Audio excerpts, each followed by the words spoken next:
السلام علیکم ورحمۃ اللہ وبرکاتہ۔ روایت اور جدیدیت کے آج کے پروگرام میں ہم آپ کو خوش آمدید کہتے ہیں۔ آج ہم جس مسئلے کو اور جس ٹاپک کو ڈسکس کرنے والے ہیں وہ بہت ہی پرانا ٹاپک ہے، وہ بہت ہی پہلے سے یعنی ہمارے کلاسیکل ٹائم سے وہ مسئلہ چل رہا ہے اور زیر بحث ہے، اور اس پہ بہت سی کنٹروورسیز، بہت سی ڈیبیٹس اور بہت سے ڈسکشنز موجود ہیں، اور ہم چاہتے ہیں کہ آج ہم اس مسئلے کو آپ سب کے لیے انشاءاللہ کلیریفائی کرتے ہیں۔ ہمارا آج کا جو ٹاپک ہے وہ ہے اجتہاد اور تقلید۔ اجتہاد کا مفہوم کیا ہے، تقلید کا مفہوم کیا ہے، کیا تقلید کرنی چاہیے ہر بندے کو، یا پھر ہر بندے کو اجتہاد کرنا چاہیے، یا پھر اس کے درمیان کوئی اور رائے بھی موجود ہے۔ ہم انشاءاللہ آج اپنی اس نشست میں اور اپنی اس گیدرنگ اور سٹنگ میں انشاءاللہ ہم اس چیز کو ڈسکس کریں گے۔ ہمارے ساتھ ایز یوزول ہمارے پروگرام میں، روایت اور جدیدیت کے پروگرام میں، آپ کو پتہ ہے ڈاکٹر حافظ محمد زبیر صاحب ہمارے ساتھ موجود ہیں۔ ڈاکٹر صاحب کا پی ایچ ڈی کا تھیسس اسی ٹاپک پر ہے، اجتہاد کے اوپر انہوں نے اپنے پی ایچ ڈی کا تھیسس آپ کا موجود ہے، اور ایز یوزول انشاءاللہ kitabussunnah.com ہماری جو ویب سائٹ ہے اس پہ اویلیبل ہے، آپ اس کو انشاءاللہ ڈاؤن لوڈ کر سکتے ہیں، اس سے مستفید ہو سکتے ہیں۔ تو بہرحال ڈاکٹر صاحب کی ایکسپرٹیز اور اسپیشلائزیشن چونکہ اس ٹاپک پر ہے، تو آئیے ہم انشاءاللہ ان سے گفتگو کرتے ہیں۔ ڈاکٹر صاحب، اجتہاد بڑا معروف ورڈ ہے، لیکن جتنا یہ معروف ورڈ ہے اتنا ہی مس انڈرسٹوڈ بھی بہت زیادہ ہے۔ بہت سی اس کی ڈیفینیشنز ہیں، بہت سے لوگوں کی اس کے بارے میں کنفیوژنز بھی ہیں۔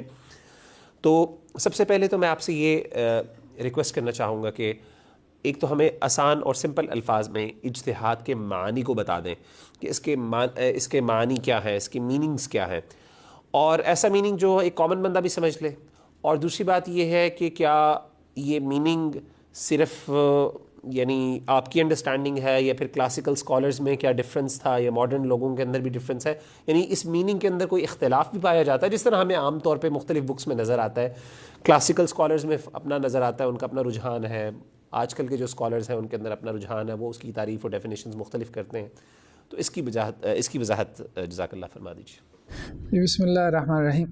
دیکھیں، اجتہاد جو ہے اس کی اگر ہم لٹرل میننگ کی طرف جائیں تو جن لوگوں نے کچھ عربی گرامر پڑھی ہے تو یہ باب افتعال سے مصدر ہے۔ تو عربی زبان کا کوئی بھی لفظ ہے، اس کا ایک روٹ ورڈ ہوتا ہے یا اس کے کچھ روٹ لیٹرز ہوتے ہیں، تو یہ بیسیکلی جوہد سے بنا ہے۔ جد و جہد کا لفظ بھی ہمارے یہاں اردو میں استعمال ہوتا ہے۔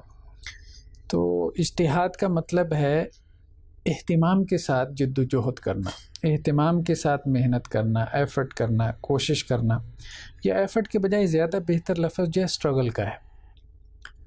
مطلب اسٹرگل میں یہ ہوتا ہے کہ آپ کسی چیز کے مقابلے میں آپ جد و جہد کر رہے ہوتے ہیں۔ تو ہمارے دین میں دو اصطلاحات بہت اہم ہیں جو ایک ہی روٹ ورڈ سے بنی ہے، جہد سے، ایک جہاد اور دوسرا اجتہاد، اور دونوں ہی بہت زیادہ ان کو مس انڈرسٹینڈ کیا گیا یا مس انٹرپریٹ کیا گیا، یا بہت سی غلط فہمیاں دونوں کے حوالے سے پائی جاتی ہیں۔ دونوں اصطلاحات دین کی بنیادی ترین اصطلاحات میں سے۔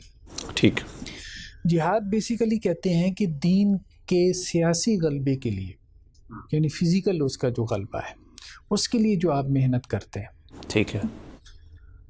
تو جس میں پولیٹیکل اسلام آ گیا، یا اور جو بھی آپ اصطلاحات فائنینشلی اسٹرانگ کرنا کسی ریلیجن کو۔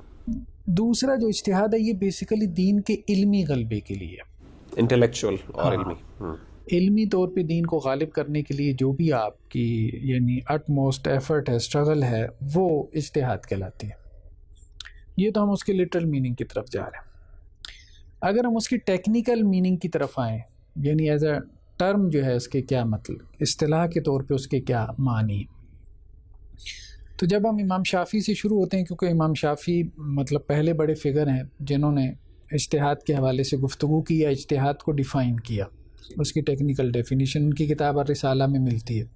اس کے بعد چل ہے معاصر علماء تک آپ آ جائیں، امام شوکانی، یا اس کے بعد جو ہے وہ شیخ بن باز، یا اور جتنے بھی علماء ہیں، تو وہ کوئی تقریباً میں نے کوئی 70+ جو ڈیفینیشنز ہیں اجتہاد کی، یہ امام شافعی سے لے کے آج تک آپ کہہ لیں یہ کوئی عرصہ بنتا ہے 1200 سال کا۔ تو 70+ ڈیفینیشن مختلف دور میں جو رہی ہیں اجتہاد کی، ان کا میں نے انالیسس کیا اپنے جو پی ایچ ڈی کی تھیسس کا جو میرا پہلا چیپٹر ہے۔ تو آپ یہ کہہ سکتے ہیں کہ جو کلاسیکل مطلب ڈیفینیشن ہے اجتہاد کی، اس کا ایک نچوڑ نکالا ہے. دیکھیں الفاظ میں تو اختلاف ہو سکتا ہے، بعض اوقات پیچھے جو کانسیپٹس ہوتے ہیں وہ سیم ہوتے ہیں. تو بیسیکلی ہم یہ کہہ سکتے ہیں کہ اجتہاد کے حوالے سے آپ لفظی اختلاف کو چھوڑ دیں. اجتہاد کی تعریف میں فلاں نے یوں کر دی، فلاں نے یوں کر دی. بیسیکلی اجتہاد کی دو تعریفیں، ایک وہ جو ہمارے یہاں ٹریڈیشنلسٹ کرتے ہیں، امام شافعی سے لے کے آج تک کرتے چلے آ رہے ہیں، وہ ان کا ایک مطلب بیسک تھیم ہے جس کے اوپر ان کی وہ ڈیفینیشن کھڑی ہے. دوسرا جو ہمارے ماڈرنسٹ کرتے ہیں. اچھا، ماڈرنسٹ بھی یعنی اس کی تعریف کرتے ہیں؟ ایک تعریف کرتے ہیں. ماڈرنسٹ جو تعریف کرتے ہیں وہ بالکل اس کی جو کلاسیکل ڈیفینیشن ہے آپ کے روایت پسندوں کی، ٹریڈیشنلسٹ کی، اس کے پیرلل کھڑی ہے. ٹھیک ہے، ٹھیک ہے. اس کو ہم ابھی دیکھیں گے کہ کیا فرق ہے دونوں میں. ماڈرنسٹ اب آپ کہیں جیسے ایک بڑا نام جو ہے اس میں علامہ محمد اقبال کا ہے. ان کی جو ریکنسٹرکشن ہے، reconstruction of religious thought in Islam, جو خطبات ہیں ان کے 6، اس میں ایک خطبہ ان کا پورا اجتہاد کے اوپر ہے. ٹھیک ہے. سید نذیر نیازی نے اس کا اردو ترجمہ بھی کیا ہے، بلکہ یہ وہ ترجمہ ہے جو انہوں نے علامہ صاحب کو دکھایا بھی تھا. تو اس میں علامہ صاحب یہ کہتے ہیں کہ جی اجتہاد جو ہے نا وہ ایک آزادانہ رائے کا نام ہے. دین میں ایک آزادانہ رائے، یعنی freedom of thought, free thinking.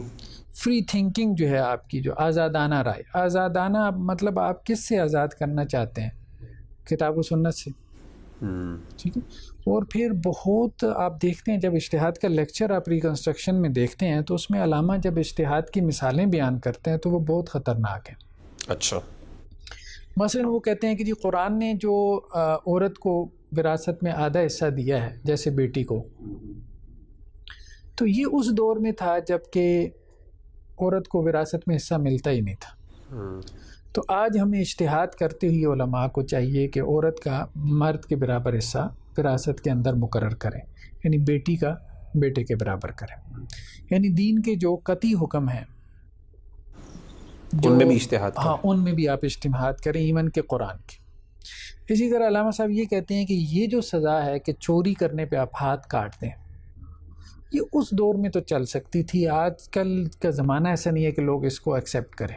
اب جیسے لوگ کہتے بھی کہ ہیں وحشیانہ سزائیں ہیں، اب قرآن نے تو واضح طور پہ اس کو بیان کیا. تو علامہ کہتے ہیں اس میں اجتہاد کرنا چاہیے، اس کو جو ہے وہ سزا کو ہمیں تبدیل کر دینا چاہیے اپنے اجتہاد سے.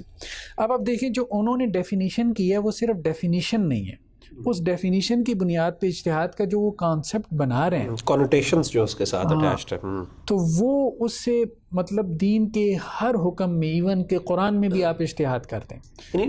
یعنی ان ادر ورڈز بڑی سمپل سی بات جو مجھے سمجھ آئی ہے کہ حالات آپ کے سامنے، آپ اس کے مطابق اپنے ذہن کو استعمال کریں اور دیکھیں کہ اس کو دین کو جس حد تک آپ مولڈ کر سکتے ہیں یا جس حد تک آپ اس کو وہ کر سکتے ہیں اس کو کیجیے. علامہ اقبال صاحب سے پھر متاثر ہو کے بہت سارے لوگ اس میدان میں کودے ہیں، ٹھیک ہے، اور انہوں نے اجتہاد کی نت نئی تعریفیں کی ہیں، یا اجتہاد کو مطلب ایک جدید معنی پہنا کے جو ہے اجتہاد کرنا چاہیے. ٹھیک ہے، ہم اس پہ آگے گفتگو کریں گے، لیکن اجتہاد اور الہاد میں فرق کرنا چاہیے، اجتہاد اور فساد میں فرق کرنا چاہیے. ٹھیک، تو اجتہاد کے نام پہ آپ دین کا حلیہ بگاڑ دیں تو بیسیکلی ہم یہ کہہ سکتے ہیں کہ 3 سوال پیدا ہوتے ہیں. ٹھیک ہے.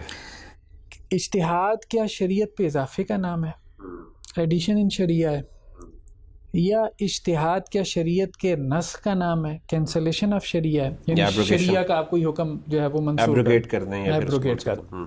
یا اجتہاد جو ہے شریعہ یعنی کتاب و سنت کی جو نصوص ہیں ان کی ڈیپتھس میں، گہرائی میں، اور ان کی جو وسعتیں ہیں، ایکسپینشنز ہیں جو اس ٹیکسٹ کی، اس کے اندر آپ اتریں، غوطہ زن ہوں اور وہاں سے اللہ کا حکم نکال کے لائیں. تو بیسیکلی جو ماڈرنسٹ اپروچ ہے جدیدیت پسندوں کی، وہ پہلے 2 چیزوں کی طرف گئی ہیں. ٹھیک ہے نا. وہ سب سے پہلے تو یہ کام کرتے ہیں کہ جی آپ نہ روایت سے کٹ جائیں، آپ کو روایت کے ساتھ وہ جڑنے نہیں دیتے.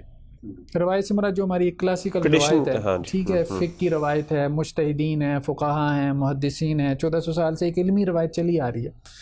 وہ کہتے ہیں بس اس کو سائڈ پہ رکھتے ہیں، وہ اسلام جو 1400 سال میں کتابوں میں تم تک پہنچا ہے اس کو سائڈ پہ رکھتے ہیں. آج کے دور میں ہم آج کے حالات کے مطابق ایک اسلام کی نئی تعبیر، ایک نیا ورژن پیش کریں گے.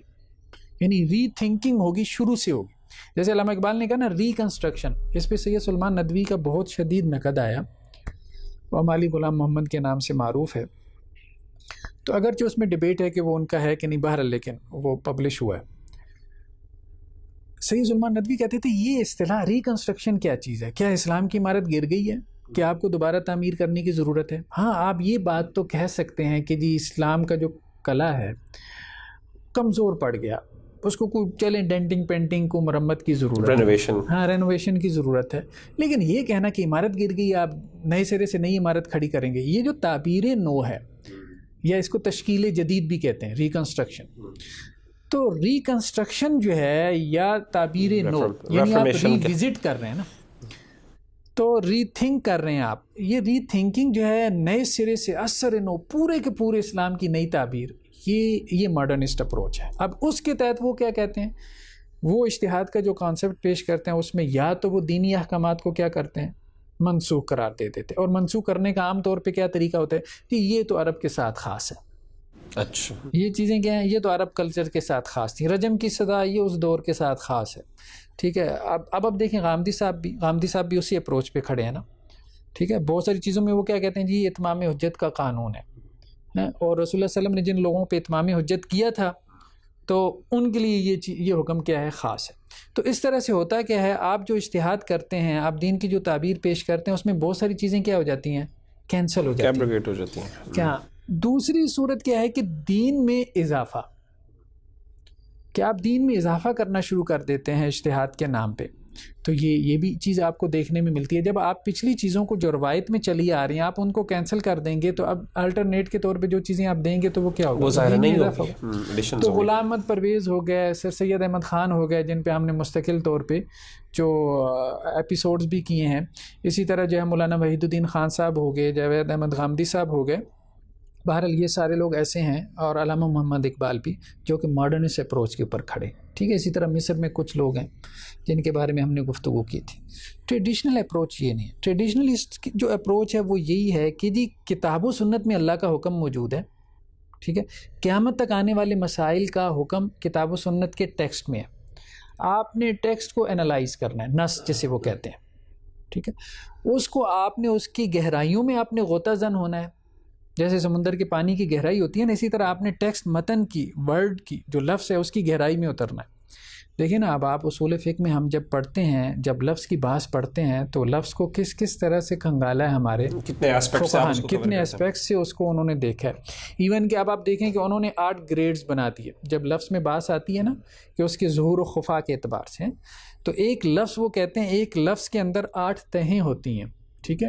4 جو ہے وہ نیچے ہیں اور 4 اس کے اوپر ہیں. جیسے 8 منزلہ بلڈنگ ہے تو لفظ کے اندر 8 تہوں میں معنی چھپا ہوتا ہے.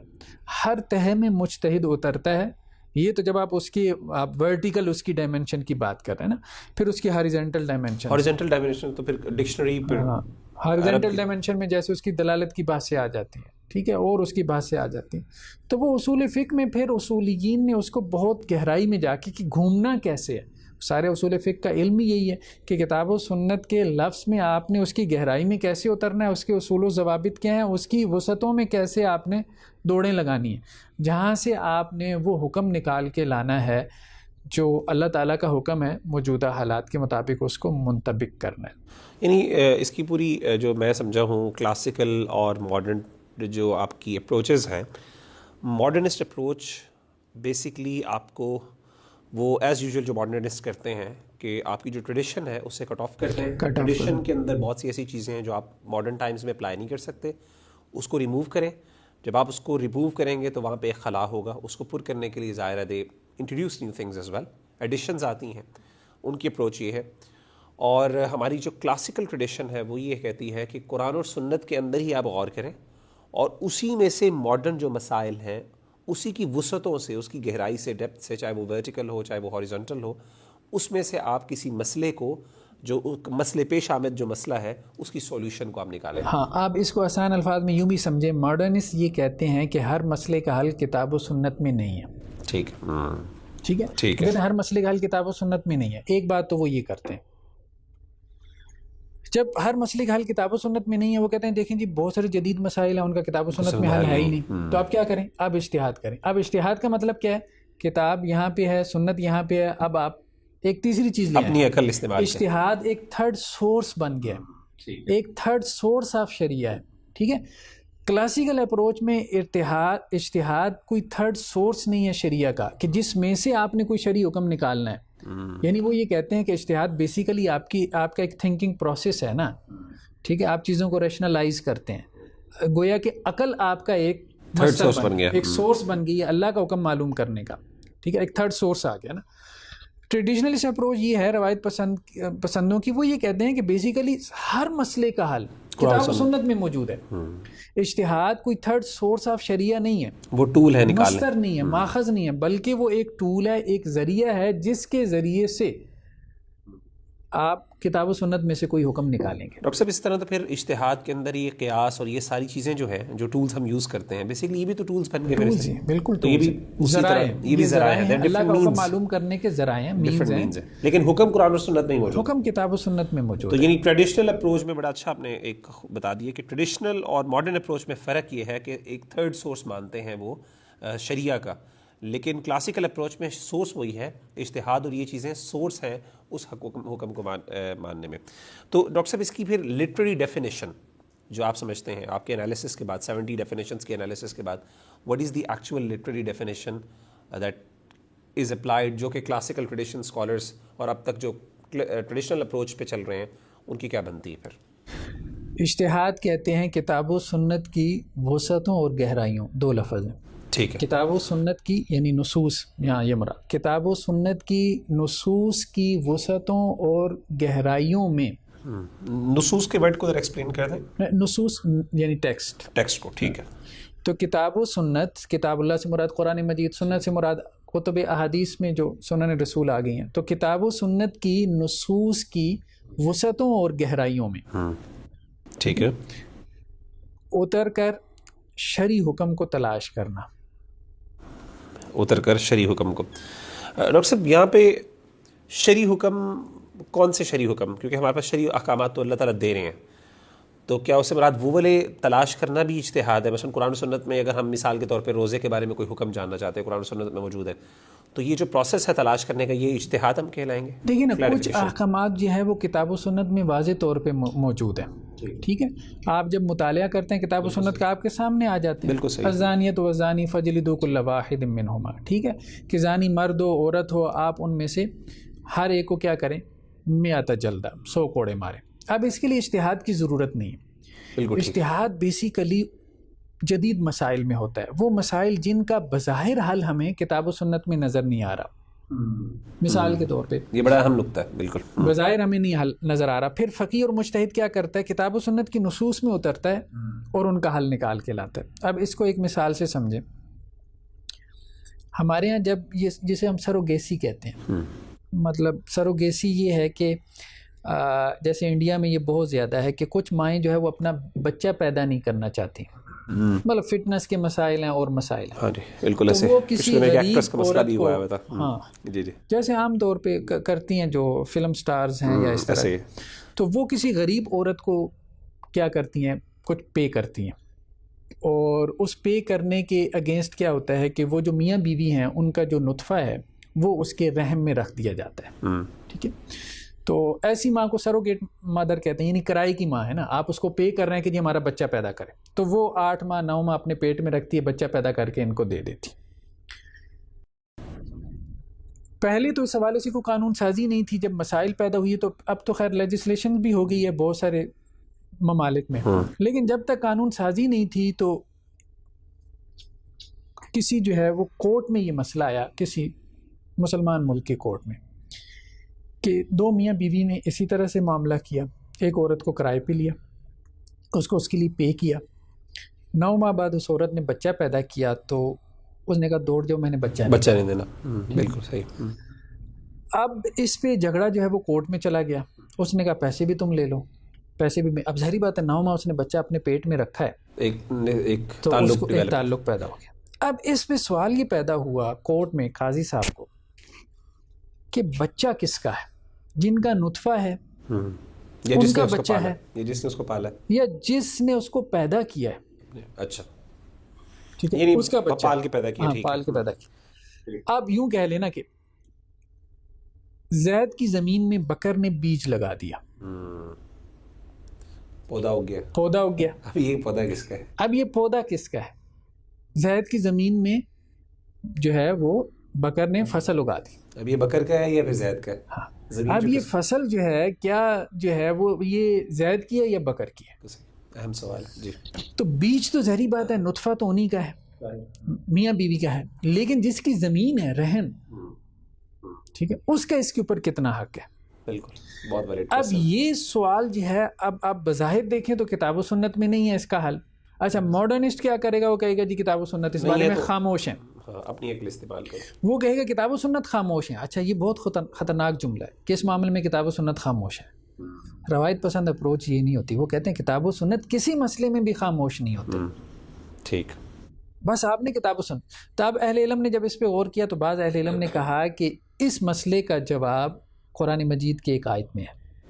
ٹھیک, اور وہ آیت جو سورہ مجادلہ کے شروع میں ہے زہار کے مسئلے میں, حضرت خولا کے بارے میں آتا ہے کہ ان کے شوہر نے ان کو جو ہے وہ ماں کہہ دیا تھا. تو عربوں میں یہ ہوتا تھا کہ جی جس کو ماں کہہ دیتے تھے اس سے تعلق نہیں قائم کرتے, تو اس سے تعلق قائم نہیں کرتے تھے, اس کو ایک طرح سے طلاق کنسیڈر ہو جاتی تھی. تو اس پہ جو ہے وہ اللہ تعالیٰ کی طرف سے یہ آیات نازل ہوئیں کہ دیکھو اپنی بیویوں کو جب تم ماں کہتے ہو تو وہ تمہاری مائیں نہیں ہیں. اور قرآن نے ساتھ میں کیا کہا کہ ان کی مائیں وہ ہیں کہ ولد نہ ہو, جنہوں نے ان کو کیا کیا ہے, پیدا کیا ہے. ان امہاتہم الا اللہ ولد نہ ہو, یعنی یہ ان اور اللہ کے ساتھ جو اسلوب ہوتا ہے نا, اس کو حصر کا اسلوب کہتے ہیں. بہت تاکید ایمفیسائز کیا کہ ماں تو ہوتی وہی ہے جو پیدا کرتی ہے. صحیح. اب یہاں سے بعض اہل علم نے یہ استدلال کیا کہ اصل میں ماں وہ ہے جس نے پیدا کی, تو حق اسی کا ہے جس نے اس کو پیدا کیا, پیدائش جس کی. شرعی اعتبار سے اگر آپ بات کریں تو اس کو کہتے ہیں جی اجتہاد, یعنی جدید مسائل کا حل آپ کتاب و سنت سے تلاش کر کے لائیں. بہت زبردست, بہت اچھی آپ نے مثال دے دی. ان ادر ورڈس کے جدید مسائل میں جو مطلب دو امپورٹنٹ پوائنٹ مجھے یہاں پہ ملے. ایک تو پوائنٹ آپ نے یہ بتایا کہ ظاہر ہے دو قسم کے مسئلے ہیں. ایک تو وہ مسئلہ ہے جس کے بارے میں واضح قرآن مجید میں رہنمائی ہے, وہاں پہ آپ کو اجتہاد کی ضرورت ہی نہیں, کیونکہ وہاں پہ اجتہاد کرنے کا مطلب سمجھ ہی نہیں آتا کیوں آپ کر رہے ہیں. لیکن جہاں پہ تھوڑا سا آپ کو غور و فکر کرنا پڑے گا, جہاں پہ آپ کو گہرائیوں میں اترنا پڑے گا, اور جہاں پہ آپ کو تھوڑا سا اپنا جو ہے اپنا علم جو آپ نے حاصل کیا علماء سے محنت کی ہوئی ہے وہاں سے آپ کو نکالنا پڑے گا, تو اس کو ہم اجتہاد کریں. لیکن نکال ہم قرآن و سنت سے رہے ہیں, یہاں پہ ہم نے کوئی اور تھرڈ سورس نہیں کیا. دیکھیں نا ایک لفظ استعمال ہوتا ہے استنباط. استنباط کا مطلب کیا ہوتا ہے, جیسے کنویں کے اندر ڈول ڈال کے نا آپ پانی نکالتے ہیں. ٹھیک ہے. تو اب دیکھیں نا ڈول تو آپ نے کنویں میں ڈالنا ہے نا, تبھی پانی نکلے گا نا. یہ اہم بات ہے. کنواں بیسیکلی وہ سورسز ہیں, سورسز آف شریعہ, یعنی کتاب و سنت. کتاب و سنت بیسیکلی کنواں. آپ ڈول ڈالتے رہیں اپنی الماری میں اور کہیں کہ اس میں پانی نکلا ہے, پانی نکلا ہے, نہیں نکلے گا نا. جو نکلے گا وہ پھر پانی نہیں ہوگا, کچھ اور ہوگا. بالکل صحیح. تو اللہ کا حکم جو ہے وہ اللہ کا حکم ظاہری بات ہے کتاب و سنت کے علاوہ کہیں پہ بھی نہیں ہے. کتاب و سنت کے علاوہ کہیں پہ بھی نہیں ہے, کوئی اس کا تیسرا سورس نہیں. قیاس کا مطلب یہی ہوتا ہے کتاب و سنت میں غور و فکر کرنا. جتنی بھی مصادر شریعت ہیں, سورس آف شریعت, وہ سب کیا ہیں, سب کتاب و سنت کے اندر غور و فکر ہے. اس کی مختلف جہتیں ہیں, ڈائمینشنز ہیں. بس یعنی اللہ کا حکم آپ نے معلوم کرنا ہے. اگین کوشچن یہ ہے کہ آپ نے اللہ کا حکم معلوم کرنا ہے تو پھر تو قرآن و سنت سے ملے گا. لیکن اگر آپ نے اللہ کا حکم معلوم نہیں کرنا تو پھر اس کے لیے آپ جہاں مرضی آپ عقل کی طرف چلے جائیں, فطرت کی طرف چلے جائیں. ڈاکٹر صاحب اجتہاد پہ مزید بات کرنے سے پہلے آئی تھنک جو ہمارا دوسرا ٹاپک ہے تقلید کا, ایک بہت میرا خیال ہے پہلے ڈیفینیشنز پہ چلے جائیں, ذرا وضاحت ہو جائے تاکہ ہم جب آگے فردر ڈسکشن کریں تو لوگوں کو پتا ہو کہ اجتہاد سے مراد کیا اور تقلید سے مراد کیا لے رہے ہیں. یہ تقلید ایک اگین یہ بھی ایک بہت کنٹروورشل ورڈ ہے اور بہت زیادہ معروف ہمارے ہاں یوز کیا جاتا ہے. ہمارے ہاں اس کے بارے میں دو, آپ کو علم ہے کہ دو قسم کے رویے ہیں. کچھ لوگ اس کو بہت نیگیٹیولی لیتے ہیں اور باقاعدہ مثال دیتے ہیں تقلید تو ایسے ہی جیسے کتے کے پیچھے چلنا, اور یعنی گلے میں کتے کے گلے میں پٹا ڈالنے والی بات ہے اور اس طرح فالو کرنا. اور کچھ اس کو باقاعدہ دین کے لیے ضروری سمجھتے ہیں کہ یہ ایک مسلمان کے لیے ضروری ہے کہ وہ تقلید کرے. اگین بہت کنٹروورسیز موجود ہیں. پہلی بات تو یہ کہ اس کی ڈیفینیشن کیا ہے. میرا خیال ہے اگر ڈیفینیشن واضح ہو جائے تو بہت سی چیزیں کلیئر ہو جائیں گی. اور پھر یہ بات ہے کہ ظاہر ہے جو لوگ مقلدین جو بیسیکلی تقلید کرتے ہیں کیا وہ بھی اسی نظر سے دیکھتے ہیں اس کو کہ اسی طریقے سے اس طرح گلے میں پٹا ڈال کے فالو کرنا دیکھتے ہیں, یا ان کا کوئی اور اس کے بارے میں میننگ انڈرسٹینڈنگ ہے؟ تو مطلب ایک بندہ جو نیگیٹو لے رہا ہے وہ تو اس کو بہت ایک غلط چیز سے دیکھ رہا ہے نا. وہ تو دیکھ رہا ہے, سمجھ رہا ہے کہ جی تقلید کا مطلب یہ ہے کہ آپ نے اللہ اور رسول کو چھوڑ کے آپ نے کسی اور کے پیچھے لگ گئے ہیں. وہ تو کفر اور شرک تک پہنچ جاتی ہے بات. تو وہ تو اس کو الیاذ باللہ بہت غلط سمجھے گا. آن دی ادر ہینڈ وہ بندہ اس کو اہم دین اور اسلام سمجھ رہا ہے. تو دیر از سم پرابلم. کیا وہ ڈیفینیشن, کیا ان کی انڈرسٹینڈنگ ظاہر ہے تھوڑی بہت فرق نظر آ رہی ہے, تو کیا ان کی انڈرسٹینڈنگ میں کیا فرق ہے, اس کی ڈیفینیشن کیا ہے؟ لیکن نا تقلید کی ڈیفینیشن اب ہمارے یہاں دیکھیں یہ کیٹیگرائزیشن تو ہوگی ہے نا, یہ تقسیم تو ہوگی, اب نام لینے میں کوئی حرج نہیں, یہ مقلد ہیں یہ غیر مقلد ہیں, ٹھیک ہے. تو جو تو مقلدین ہیں تقلید کرنے والے ہیں وہ اس کی ڈیفینیشن اور طرح سے کرتے ہیں. بعض اوقات جو غیر مقلد ہیں, اچھا غیر مقلد اور اہل حدیث میں بھی فرق ہے, اس میں بھی ہم تھوڑا سا آگے گفتگو کرتے ہیں, ٹھیک ہے. بہرحال غیر مقلد جو ہیں وہ بعض اوقات سختی کر جاتے ہیں تقلید کی ڈیفینیشن کرنے میں, مطلب تانا مار جاتے ہیں. وہ بعض اوقات تقلید کی ڈیفینیشن یہ کر جاتے ہیں کہ جی تقلید کا مطلب ہے امام کی بات ماننا کتاب و سنت کی خلاف ورزی میں. اچھا, کتاب و سنت کی مخالفت کرتے ہوئے امام کی بات ماننا یا امام کے پیچھے چلنا, اس کو تقلید کہتے ہیں. دیکھیں یہ تقلید کرنے والے اس کی یہ ڈیفینیشن نہیں کرتے. ہاں یہ ظاہر ہے یہ تو میرا خیال ہے کوئی بھی مسلمان اس کو کنسیڈر نہیں کرے گا. تو تقلید کی یہ ڈیفینیشن نہیں ہے. دیکھیں تقلید کی جو جن کے ہاں تقلید رائج ہے عام طور پہ, جیسے ائمہ اربعہ اور ان کے جو ماننے والے ہیں فالوورز ہیں, وہاں عام طور پہ دو طرح سے تقلید کی ڈیفینیشن کی جاتی ہے. بعض تو یہ کہتے ہیں کہ جی امام کی پیروی کرنا, اور بعض اوقات یہ بھی کہا جاتا ہے کہ جی امام کی اتباع کرنا, امام کے پیچھے چلنا یا امام کی بات ماننا بغیر دلیل کے. بغیر دلیل کے مطلب یہ نہیں ہے کہ پیچھے کوئی دلیل نہیں ہے, ہاں یہ نہیں ہے, بلکہ بغیر دلیل سے ان کی مراد یہ ہوتی ہے. اب ہمیں ان کی مراد کی طرف جانا چاہیے نا, تو ہمیں وہی انڈرسٹینڈ کرنا چاہیے جو وہ کہتے ہیں, ہم اس کو کیسے انٹرپریٹ کریں, غلط انٹرپریٹ کر کے پھر اس پہ جو ہے وہ تنقید کرنا شروع کر دیں. تو وہ بغیر دلیل کے وہ یہ کہتے ہیں کہ جی دلیل مانگے نا, یعنی عامی جو ہے وہ دلیل نہ مانگے. یہ نہیں کہ اس کی کوئی دلیل ہوتی نہیں, دلیل ہوتی ہے, لیکن یہ ہے کہ وہ امام کی بات مان رہا ہوتا ہے بغیر دلیل کے, یعنی دلیل امام سے نہیں مانگ رہا ہوتا, ٹھیک ہے, امام سے پوچھ نہیں رہا ہوتا. اس ڈیفینیشن کے اوپر مجھے تھوڑی سی ریزرویشنز ہیں. ٹھیک ہے, میرے خیال میں اس معنی میں اگر آپ تقلید کا لفظ لے رہے ہیں نا تو پھر یہ درست نہیں ہے. ایک منٹ, مقلد کی ہم ڈیفینیشن ڈسکس کر رہے ہیں اور آپ کو مقلدین کی جو ڈیفینیشن ہے اس پہ اعتراض ہے. ہاں, یعنی ان کا یہ کہنا کہ امام کی بات ماننا یعنی نبی صلی اللہ علیہ وسلم کے علاوہ کسی کی بات ماننا بغیر دلیل مانگنے کے, بغیر دلیل مانگے. ٹھیک ہے, اب اس پہ کیا ریزرویشن ہے؟ اس پہ ریزرویشن یہ ہے کہ دیکھیں بات یہ ہے کہ دلیل مانگنا جو ہے نا یہ عامی کا حق ہے.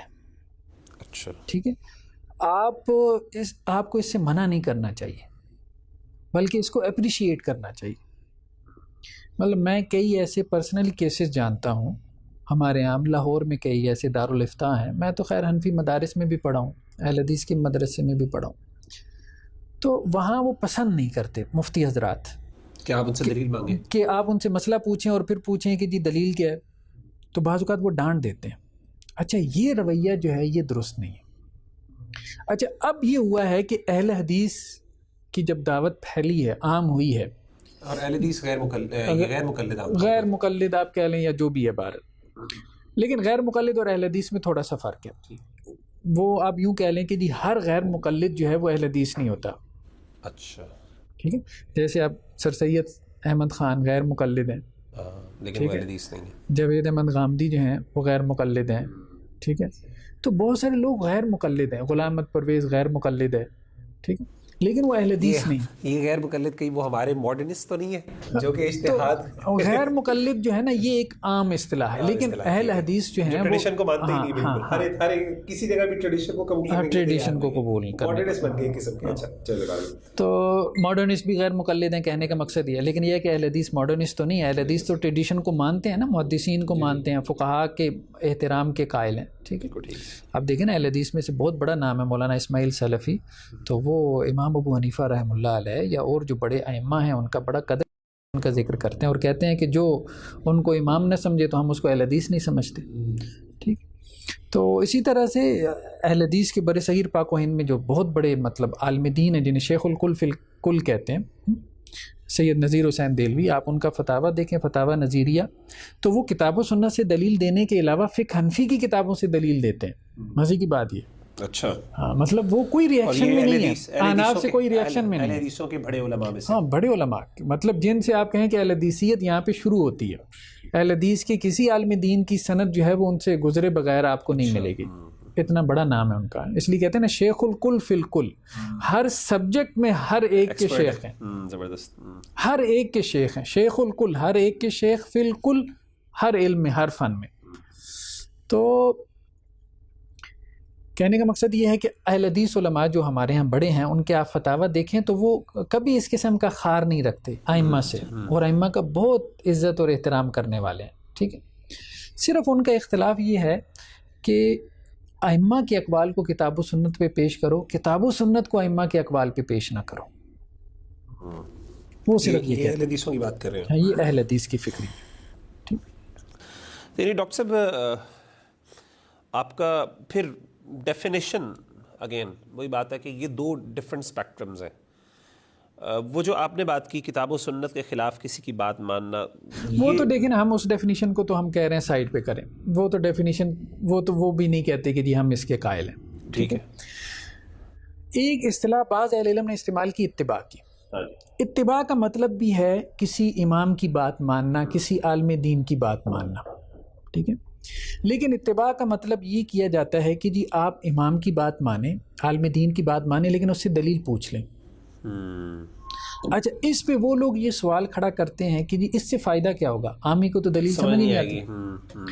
مثال کے طور پہ اسے قرآن کی آیت سناتا ہے تو ساتھ میں اسے ترجمہ کرنا پڑے گا. اب عامی کو کیا پتا کسی نے صحیح ترجمہ کیا, وہ اس کو ساتھ میں حدیث بتاتا ہے. عامی کو کیا پتا کہ یہ حدیث صحیح ہے یا ضعیف ہے, وہ خود ہی بتانے والا ہوگا. لیکن ایک فرق پڑتا ہے. شیخ بن باز رحمہ اللہ علیہ نے اس بحث کو بڑا کھولا ایک موقع پہ. ان کو کچھ مصری علماء نے پیشکش کی کہ ہم ایسا کرتے ہیں کہ جو فقہ حملی جو ہے نا اس کو ہم قانونی صورت دے دیتے ہیں. مصریوں کا مزاج ذرا قانونی ہے. مصر میں کافی عرصے تک فقہ حنفی کو قانونی صورت میں نافذ کیا گیا. تو شیخ بن باز نے کہا نہیں, ہم یہ نہیں کریں گے کہ ہم قاضیوں کو پابند کریں کسی متعین اجتہاد کا. اس کی وجہ یہ ہے کسی متعین مذہب کے ساتھ, ہاں کسی متعین مذہب, اسکول آف تھاٹ کے ساتھ. اس کی وجہ یہ ہے, شیخ بن باز یہ کہتے تھے کہ دیکھیں بات یہ ہے, ایک عامی جب آپ اس کو مسئلہ بتاتے ہیں, آپ اس میں ساتھ عالم دین اس کو دلیل بھی بتاتا ہے, بھلے عامی کو دلیل سمجھ نہیں آ رہی لیکن اس کا عقیدہ کیا بن جاتا ہے کہ میں فالو کر رہا ہوں کتاب و سنت کو. بالکل صحیح. وہ جوڑ کس سے رہا ہے, کتاب و سنت سے جوڑا ہے. اصل چیز ہے عقیدہ, سوچ, تھاٹ اس کی کیا ہے. اچھا, جب آپ کہیں کہ جی عالم دین جو ہے وہ دلیل نہیں دے رہا, وہ مسئلہ بتا رہا ہے, اب آپ کا الٹیمیٹ سورس کون ہے, الٹیمیٹ اتھارٹی دین میں کون بن گیا, عالم دین بن گیا. یعنی اس وقت عالم دین آپ کی منزل ہے, رستہ نہیں ہے. امام شافعی نے ایک بہت اہم بات کی, انہوں نے کہا دیکھیں علماء جو ہے نا یہ رستہ ہیں, یہ منزل نہیں ہے. منزل ہماری اللہ اور اس کا رسول ہے, کتاب و سنت ہے. اچھا, منزل تک پہنچنے کے لیے رستہ بھی بہت اہم ہے. آپ نے اگر کراچی جانا ہو اور آپ پشاور والی ٹرین پہ سوار ہو جائیں تو آپ کبھی کراچی نہیں نہ پہنچ پائیں گے. رستہ بھی بہت اہم ہے, لیکن رستہ پھر رستہ ہے, رستہ منزل نہیں ہے. تو جب آپ یہاں پہ رک جاتے ہیں عالم دین پہ اور آپ اسے دلیل نہیں مانگتے تو اب عالم دین مصدر دین بن گیا.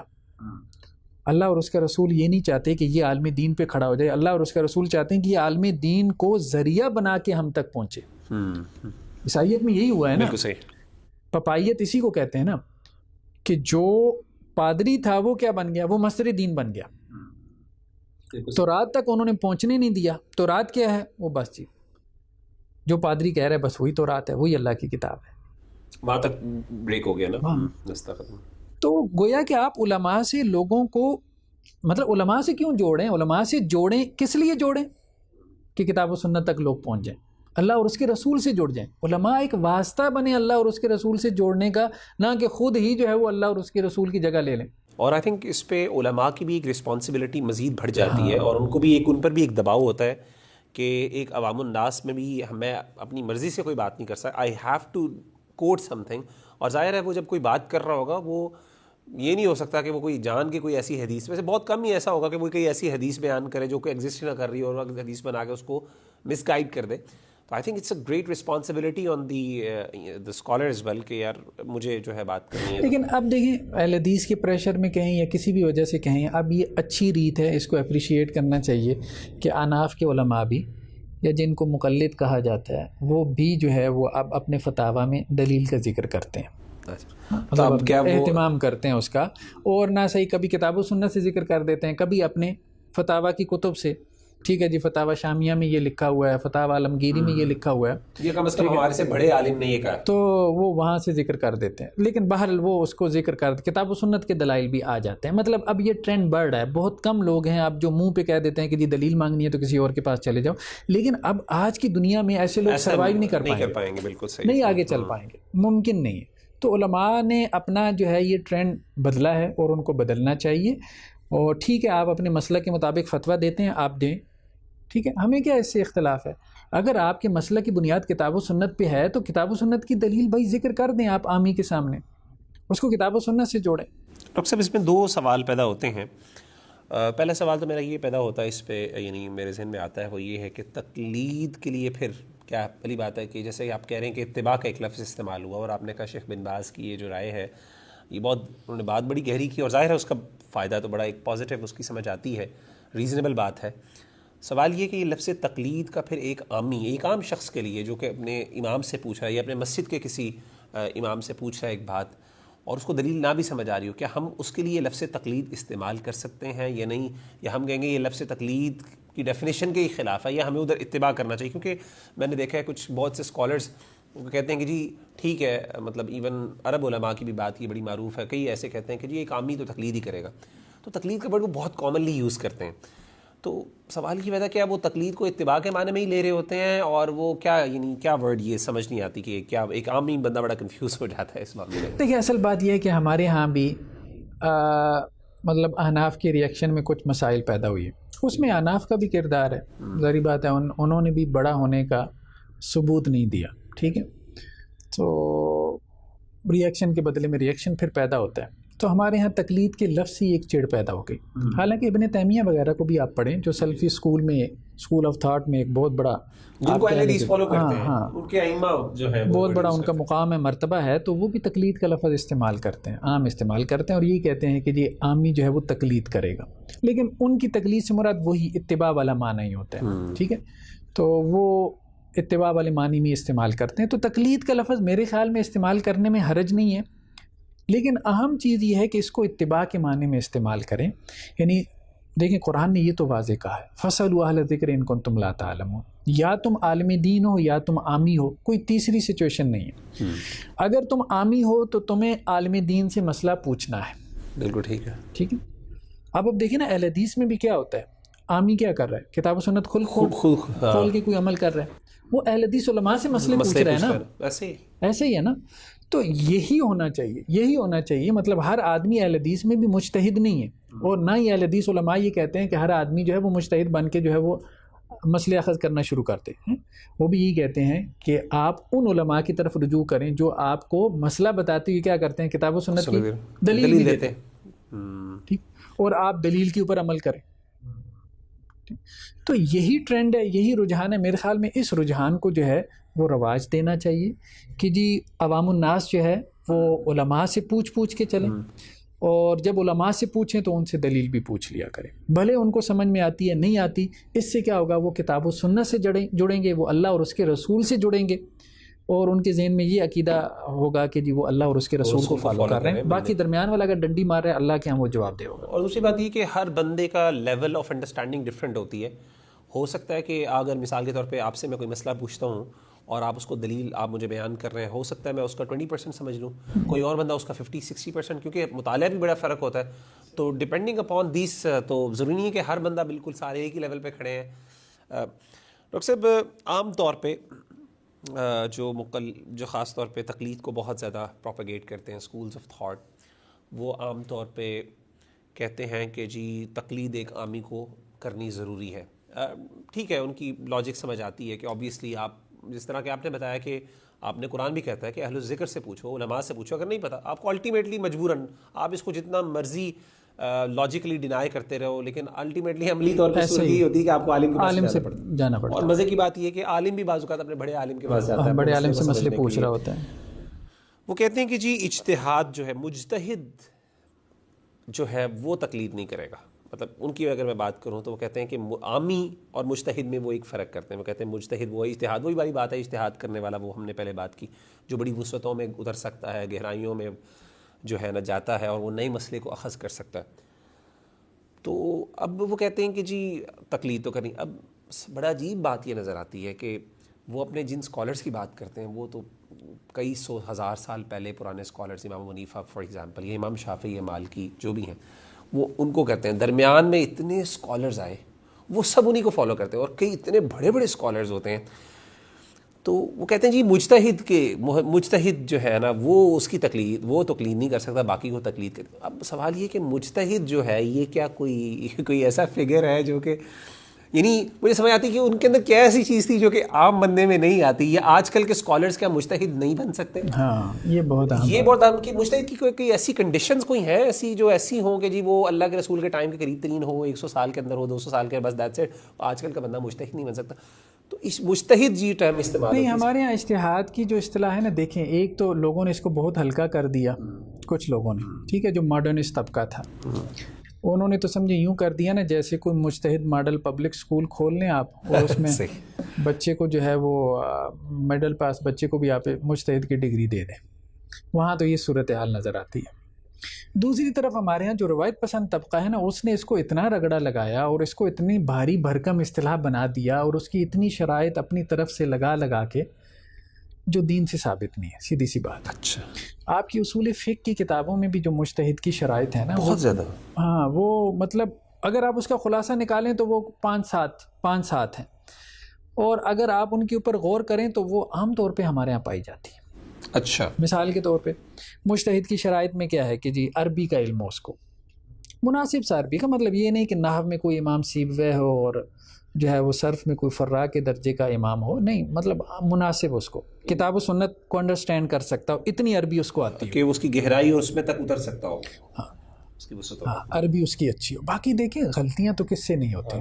ہاں امام الحرمین امام جوینی کو دیکھیں آپ, ان کی اصول فقہ پہ کتاب اٹھا کے دیکھیں تو انہوں نے امام ابو حنیفہ کی عربی کی غلطیاں نکالی ہوئی ہیں. اچھا, تو اب دیکھیں وہ غلطیاں ہو جاتی ہیں, سب سے ہو جاتی ہیں. ہم اردو بولتے ہیں نا, ہاں جی, ہماری اپنی مدر ٹنگ ہے, ہم کتنی غلطیاں کر جاتے ہیں اردو بولنے لکھنے میں, ایسی چیزوں کو نہیں پکڑنا چاہیے. آپس میں ایک دوسرے کی غلطیاں نکال رہے ہوتے ہیں. تو فلاں, اب دیکھیں جی وہ آپ آرٹیکل پڑھتے ہیں, فلاں کو عربی نہیں آتی تھی, فلاں نے فلاں کی عربی کی غلطیاں نکال, مطلب یہ ہے کہ ایک مناسب عربی آتی ہو آپ کو, ٹھیک ہے. اللہ کے جتنی ہمارے یہاں مدارس میں پڑھا دی جاتی ہے بہت مناسب ہے, ٹھیک ہے. 8 سال درس نظامی میں یہ عربی کافی, اگر کسی نے اچھے سے پڑھ لیا بس اتنی عربی ہی مطلوب ہے ایک مجتہد بننے کے لیے. اچھا, پہلی بات تو عربی ہے. دوسرا کتاب و سنت. کتاب و سنت سے میرا پورے قرآن سے گو تھرو کریں, جیسے ہمارے مدارس میں آپ پورے قرآن مجید میں سے گزارتے ہیں, ترجمہ بھی ہے, تفسیر بھی ہے, ٹھیک ہے. اور کتاب و سنت کے ساتھ پھر احادیث کی کتابیں, احادیث کا جو ایک ذخیرہ ہے, جیسے سیاہ ستہ ہے مثال کے طور پہ, معروف کتابیں, ان میں سے کم از کم گو تھرو کرے. اور ہمارے یہاں درس نظامی میں کیا جاتا ہے, اس کا اہتمام کیا جاتا ہے. آپ دیکھتے ہیں کچھ چیزوں کو ذرا ان ڈیپتھ بھی پڑھا دیا جاتا ہے. تو دوسری چیز کتاب و سنت ہے. تیسرا جو ہے نا وہ پھر اصول کی علوم ہے, جیسے آپ اصول فقہ کہتے ہیں, یعنی جن کے ذریعے سے آپ نے کتاب و سنت سے, یعنی کتاب و سنت جہاں سے آپ نے وہ حکم نکالنا ہے, یہ وہ کنواں ہے, یہ وہ چشمہ ہے, اس سورسز کا کو پتہ ہو. پھر یہ ہے کہ جن پرنسپلز کے ساتھ آپ نے وہ ضوابط کے ہیں, وہ قواعد کے ہیں, ٹھیک ہے نا. تو وہ پورا سٹرکچر جو ہے وہ آپ کے لیے واضح. اصول فقہ, اصول تفسیر. اصول فقہ ذرا عام ہے, یہ کتاب و سنت دونوں کے ساتھ, اصول تفسیر ساتھ میں آپ کہہ لیں کہ جی اصول حدیث اور یہ عقیدہ وغیرہ, ان چیزوں کا بھی انسان کو علم ہو. اصول کے علوم، یہ تیسری شرط ہو گئی، ٹھیک ہے، یہ انسان کے اچھے ہوں، مطلب یہ چار ہی ہیں، اصول تفسیر، اصول فقہ، اصول حدیث اور عقیدہ۔ اس کے بعد ایک اہم چیز جو ہے وہ ہے مقاصد شریعہ۔ امام شاطبی نے اس کی طرف خاص طور پہ توجہ دلائی ہے، مقاصد شریعہ کا علم جو ہے نا، اور اس کے اوپر امام شاطبی کی جو کتاب ہے اس کو دیکھ لیا جائے، ٹھیک ہے۔ اور پانچویں چیز کیا ہے؟ آثار کا علم، یعنی آپ جسے کہتے ہیں نا فقہ مقارن، الفقہ المقارن، یعنی کمپیریٹیو فقہ۔ اس میں آپ صحابہ سے چلیں، صحابہ کے کیا فتاوی تھے، ٹھیک ہے، آپ کی ان کے اوپر گہری نظر ہونی چاہیے۔ اب تو صحابہ کی جو فقہ ہیں نا وہ انسائکلوپیڈیاز کی صورت میں مدون ہو گئی، فقہ عبداللہ بن عباس، فقہ عبداللہ بن مسعود، فقہ عمر، فقہ عثمان۔ انہوں نے ڈاکٹر جو ہے وہ قلعہ رواس جی نے، انہوں نے بہت کام کیا اس کے اوپر، اردو میں اس کے ترجمے بھی ہو چکے ہیں۔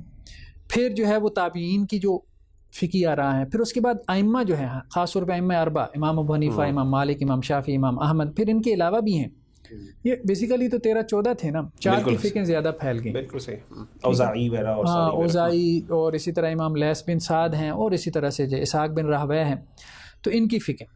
تو کمپیریٹیو فقہ کی جو کتابیں ہیں، جیسے المغنی ابن قدامہ کی، المحلہ ہے امام ابن حزم کی، ابن رشد کی بدایۃ المجتہد ہے، تو ان کے اوپر گہری نظر ہو، ان کا مطالعہ ہو کہ جی جو ہمارا کلاسیکل لٹریچر ہے اس میں فقہاء نے اس مسئلے میں کیا کیا آراء دی ہیں۔ پھر یہ ہے کہ اجماعی مسائل اس کے علم میں ہوں، تو صحابہ کی، تابعین کی، فقہاء کی، محدثین کی فقہی آراء، اور جن کے اوپر اجماع ہے، کنسنسس ہے، وہ جن میں اختلاف ہے، کیا اختلاف ہے، پھر اختلاف کی بنیادیں کیا ہیں، یہ بہت اہم ہے۔ تو انشاءاللہ سے یہ سب فاضل درس نظامی جو ہے ان سب چیزوں سے گزرتا ہے۔ تو میرے خیال میں جو ہمارے ہاں بچہ 8 سالہ درس نظامی کرتا ہے اہل حدیث کے مدارس میں یا اناف کے مدارس میں، جس نصاب سے وہ گزرتا ہے وہ اچھے سے اس کو پڑھا دیا جائے تو وہ مجتہد کی شرائط پوری کر لیتا ہے۔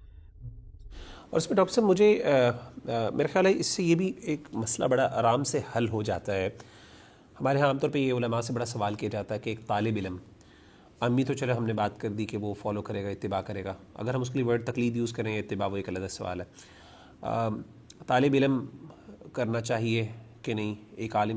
آئی تھنک یہ جو آپ نے کرائٹیریا بتا دیا ہے موٹا موٹا، یہ اگین ہر بندے کی وسعت ہے کہ جس بندے میں جس حد تک گہرائی اس میں ہے، اور جس میں وہ سمجھتا ہے کہ اس کو تبحر ہے، اور جس میں اس کی ایکسپرٹیز بن جاتی ہیں اسپیشلائزیشن کی وجہ سے، تو وہ اس میں کر سکتا ہے۔ اچھا یہ بھی ایک سوال آتا ہے کہ کیا کوئی بندہ ایک ٹاپک پر مجتہد بن سکتا ہے، یا آپ کو مجتہد بننے کے لیے آپ کو پہلے سارے ٹاپکس پہ جب تک آپ مجتہد نہ ہو تب تک ہی ہو؟ مثال کے طور پر بندہ حدیث میں بھی مجتہد ہو، قرآن میں بھی ہو، یا پھر ایک بندہ کہہ سکتا ہے کہ جی میں تفسیر کے معاملے میں تو، یا پھر لیٹس ایزیوم کہ میں حدیث کے معاملے میں تو اجتہاد کر لیتا ہوں صحت اور ضعف کے معاملے میں، لیکن میں فقہ کے معاملے میں نہیں کر سکتا؟ کیا کوئی اس طرح کی بھی کیٹیگرائزیشن ہو جاتی ہے؟ ہاں، نہیں ہو سکتا، اس کو تجزل اجتہاد کہتے ہیں کہ کیا اجتہاد جو ہے وہ پارٹس میں بھی ہو سکتا ہے، تو اس میں عام طور پہ رہی ہے کہ ہو سکتا ہے۔ اب دیکھیں نا جو پی ایچ ڈی ہے ہمارے یہاں، اسپیشلائزیشن، اس کو مجتہد فی المسئلہ کہتے ہیں، یعنی اس نے ایک مسئلے میں 5 سال لگائیں، 5 سال لگائیں، تو ایک ٹاپک میں وہ مجتہد ہوتا ہے۔ تو اس کا مطلب ہے یہ پاسبل ہے، یہ پاسبل ہے، مطلب ضروری نہیں کہ ایک مجتہد جو ہے وہ دین کے تمام مسائل میں اجتہاد کرے، تو اگر اس کی کسی خاص موضوع کے اوپر ریسرچ ہے تو ٹھیک ہے، اس میں وہ اجتہاد کر سکتا ہے۔ اچھا ڈاکٹر صاحب، مجتہد کی اگین اسی سے متعلق ذرا مزید کلیریفیکیشن کے لیے، کیا مجتہدین کی کوئی کیٹیگرائزیشن ہے؟ یعنی are they of the same level, are they suppose to be of the same level, اور are they suppose to be کوئی کرائٹیریا علماء نے رکھا ہے؟ کیا ہے اس کے بارے میں کوئی کیٹیگرائزیشن کی جاتی ہے اس حوالے سے؟ دیکھیں ہمارے یہاں دیکھیں اصطلاحات تو ہیں نا ہر جگہ ہیں، جیسے آج ہمارے یہاں کیا ہے کہ جی یہ فاضل درس نظامی ہے، عالم دین ہے، 8 سال کا کورس کیا، پھر اس کے بعد 2 سال کا کورس کیا تو اس کو مفتی کہہ دیتے ہیں، ایک ہائرارکی تو ہوتی ہے نا، ٹھیک۔ اسی طرح سے یہ مولانا صاحب ہیں، یہ علامہ ہیں، یہ پھر آگے شیخ الاسلام ہے، ٹھیک ہے، ایک ہائرارکی تو بنی۔ تو ہمارے ہاں جو آپ کلاسیکل لٹریچر دیکھتے ہیں تو اس میں فقہاء کے نام سے، طبقات الفقہاء کے ٹائٹل سے یہ ہائرارکی آپ کو ملتی ہے۔ تو بعض جو اسکول آف تھاٹس ہیں ان میں 4 طبقات بنائے گئے ہیں فقہاء کے، ٹھیک ہے، لیکن احناف کے یہاں 7 ہیں۔ اچھا، کسی نے 20 سے اوپر بھی بنا دیے، لیکن خیر وہ تکلف ہے۔ تو احناف نے جو بنائے ہیں طبقات، یعنی یہ آپ کہہ لیں طبقات المجتہدین بھی کہلاتے ہیں، وہ کہتے ہیں کہ جی ایک ہے مجتہد مستقل۔ اچھا، مجتہد مستقل وہ ہے کہ جس نے اصول بھی دیے اور فروع بھی دیے، یعنی اس نے پوری اپنی ایک فقہ دی ہے نا، ایک پورا نظام فکر دیا. جیسے کہ امام شافعی ہو گئے, مالکی, امام ابو حنیفہ ہو گئے, امام مالک ہیں, امام احمد ہیں, اس کو مجتہد مستقل کہتے ہیں. ٹھیک ہے. ائمہ اربعہ ہیں, یا اس کے علاوہ ہیں امام لیث بن سعد ہیں, ابن جریر طبری کا نام بھی ان میں آتا ہے. مطلب بہت ساروں کی آگے جو ہے وہ فقہ معروف نہیں ہو پائیں. لیکن کچھ جو ہے وہ مجتہد ایسے ہیں کہ وہ اصول نہیں دیتے, اچھا, لیکن فروع میں جو ہے وہ اپنے امام سے اختلاف کرتے ہیں. یعنی اصول میں اپنے امام سے اتفاق کرتے ہیں, فروع میں اختلاف کرتے ہیں. ٹھیک ہے. جیسے امام شافعی کے ہاں مزنی ہیں ان کے شاگردوں میں, ٹھیک ہے, بالکل. امام مالک کے ہاں ابن القاسم ہے, امام احمد کے ہاں ابن الاسرم ہے, اور اسی طرح امام ابو حنیفہ کے ہاں جیسے قاضی ابو یوسف ہیں, امام محمد ہے. یعنی اصول وہی ہیں جو امام ابو حنیفہ کے ہیں, اصول فقہ آپ کہہ لیں, ٹھیک ہے, یا اصول تفسیر کہہ لیں, لیکن فروعات میں اپنے امام سے اختلاف کیا. واللہ اللہ بہتر جانتا ہے, میں نے اس پہ کوئی ریسرچ نہیں کی, لیکن کہا جاتا ہے کہ امام جو ہے محمد اور قاضی ابو یوسف نے تقریباً 2/3 مسائل میں امام ابو حنیفہ سے اختلاف کیا. بہت سگنیفیکنٹ نمبرز میں, تو بہت سگنیفیکنٹ نمبر میں ہوتا ہے. اور بلکہ میرا خیال ہے کہ فقہ حنفی کے اندر عام طور پہ یہ بڑی بحث ہوتی ہے کہ اس میں امام صاحب کی رائے یہ تھی اور اس میں ان کے صاحب, اور عام طور پہ ان کا ایک اصطلاح ہوتی ہے مفتہ بھی قول کون سا ہے. تو امام ابو حنیفہ کے قول پہ کبھی فتویٰ ہوتا ہے, کبھی امام ابو یوسف کے قول پہ, کبھی امام محمد کے قول پہ, کبھی صاحبین, کبھی شیخین کے قول. تو دوسرا درجہ یہ ہے, پہلے کو مجتہد مستقل کہتے ہیں, دوسرے کو مجتہد منتسب کا نام دیتے ہیں. یعنی اس نے اپنا ایک نسبت کر دی نا ایک فقہی مذہب کی طرف, ایک اسکول آف تھاٹ کی طرف, کہ میرا تعلق اس اسکول آف تھاٹ سے. بالکل صحیح. تیسرے درجے میں وہ کہتے ہیں وہ امام ہے جو مجتہد فی المسائل کا لفظ استعمال کیا جاتا ہے, یعنی جو اصول اور فروع دونوں میں اپنے امام سے اختلاف نہیں کرتا, لیکن وہ کیا کرتا ہے, ان مسائل میں اجتہاد کرتا ہے کہ جن میں ان کے ائمہ سے کوئی قول مروی نہ ہو. یعنی امام کا کوئی قول ہے ہی نہیں, امام نے کوئی اجتہاد ہی نہیں کیا. اب جیسے دیکھیں نا آج کل کے دور میں تو ظاہری بات ہے یہ ہزاروں نہیں لاکھوں مسائل پیدا ہو گئے, لاکھوں مسائل پیدا ہو گئے, جدید مسائل میڈیکل سائنس نے پیدا کر دی, پھر بزنس کی ہزاروں صورتیں سامنے آ گئیں. تو اجتہاد کا دروازہ جو وہ کہتے تھے نا کہ جی بند ہے بند ہے بند ہے, وہ ایک دم سے پھر دھڑم سے کھلا ہے, کھل بھی گیا. وہ پھر ایسا کھلا ہے کہ اب اس میں مطلب بہت سارے مسائل بھی پیدا ہو گئے. تو یہ تیسرا درجہ ہے جو مسائل میں اجتہاد کرتے ہیں, ان مسائل میں کہ جن میں ان کے ائمہ سے کوئی رائے مروی نہ ہو. پھر اس کے بعد وہ ایک درجہ آتا ہے جس کو وہ اصحاب تخریج کہتے ہیں. تو اصحاب تخریج کے بعد پھر ایک درجہ آتا ہے جس کو وہ کہتے ہیں اصحاب ترجیح, یعنی وہی جو ابھی ہم نے بات کی ہے کہ جی فقہا میں مختلف جو آراء ہوتی ہیں ان کے متقدمین ائمہ میں, تو اس میں وہ ایک رائے کو دوسرے پہ کیا کرتے ہیں, ترجیح دیتے ہیں, کہتے ہیں جی یہ مفتہ بھی قول ہے, یہ قول جو ہے وہ ضعیف ہے, یہ فلاں. پھر اس کے بعد اصحاب تحقیق آتے ہیں, پھر اس کے بعد وہ ایک اور درجہ بناتے ہیں جسے وہ کہتے ہیں کہ جی یہ مجتہد مقلد ہے. اچھا, مجتہد مقلد. ہاں, مطلب وہ صرف کتاب سے دیکھ کے فتویٰ بتا سکتا ہے. تو اس وقت دیکھیں نا ہمارے ہاں روایت پسند طبقہ جو ہے اس کا بیانیہ کیا ہے, نیریٹو کیا ہے, اور اس کی غلطی کیا ہے. وہ نعرہ یہ لگاتا ہے کہ جی میں ہوں مجتہد مقلد, ٹھیک ہے, یا ہمیں مجتہد مقلد بننا چاہیے. اچھا, سارا زور اس کے اوپر ہے, کتاب دے کے آپ فتویٰ دیں, آپ کا اجتہاد سارا کتاب کے اندر ہونا چاہیے. ہاں, مطلب فقہ کی کتاب جو ہے, اب بھی آپ چلے جائیں دارالفتاء میں چلے جائیں, ان سے پوچھیں تو عام طور پہ مفتی کیا کرے گا, فتاوی شامیہ کھول لیا. زیادہ فتاوی شامیہ سے آگے یا فتاوی عالمگیری سے آگے تو جاتی ہی نہیں ہے نا, کہ سرخسی کو دیکھ لیں, وہ تو اب وہ والی بات ہی نہیں رہ گئی. ٹھیک ہے, اب تو وہ بھی نہیں رہے گا کہ اپنی فقہ کے پرائمری سورسز دیکھ لیں. تو عام طور پہ یہ چل رہا ہے, وہاں سے دیکھ کے بتا دیا. تو یہ ٹھیک نہیں ہے, یہ جو ہے نا یہ غلط ہو رہا ہے. یہ مجتہد مقلد جو آپ کہہ رہے ہیں, مجتہد مقلد کوئی مجتہد نہیں ہوتا, وہ مقلد ہی ہوتا ہے. ٹھیک ہے نا, اس سے تو آسان کام یہ ہے کہ آپ فقہ کی کتابوں کے ترجمے کر دیں. میرا خیال ہے وہ تو کمپیوٹر بھی وہی کام کر رہا ہے, گوگل بھی وہی کام کر رہا ہے. وہ 8 سال آپ کو پڑھانے کی کیا ضرورت ہے, اگر اس نے کتاب دیکھ کے بتانا ہے کہ جی اس میں یہ فتویٰ لکھا ہوا ہے, تو یہ تو ایک عامی بھی کر سکتا ہے, کتاب دیکھ کے فتوی کی کتاب کا ترجمہ دیکھ کے وہ بھی اس پہ عمل کر سکتا ہے براہ راست. تو یہ ٹھیک نہیں. اچھا, عملاً کیا ہو رہا ہے, جدید مسائل میں سارے دھڑا دھڑ اجتہاد کر رہے ہیں, یعنی مجتہد فی المسائل بنے ہوئے. ہاں, تیسرے درجے کے مجتہد بنے ہوئے ہیں. آپ اسلامی بینکاری میں دیکھیں, آپ اچھا جو یہ کہہ رہا ہے کہ ناجائز ہے وہ بھی اجتہاد کر رہا ہے نا, اجتہاد کرنے کے بعد ہی اس کو ناجائز کہہ رہا ہے نا, صرف جائز والے اجتہاد نہیں کر رہے, ناجائز والے بھی اجتہاد کر رہے. جتنے ان کے فتاوی آپ اٹھا کے دیکھ لیں معاصر جدید مسائل میں بڑھ چڑھ کے آراء دے رہے ہیں.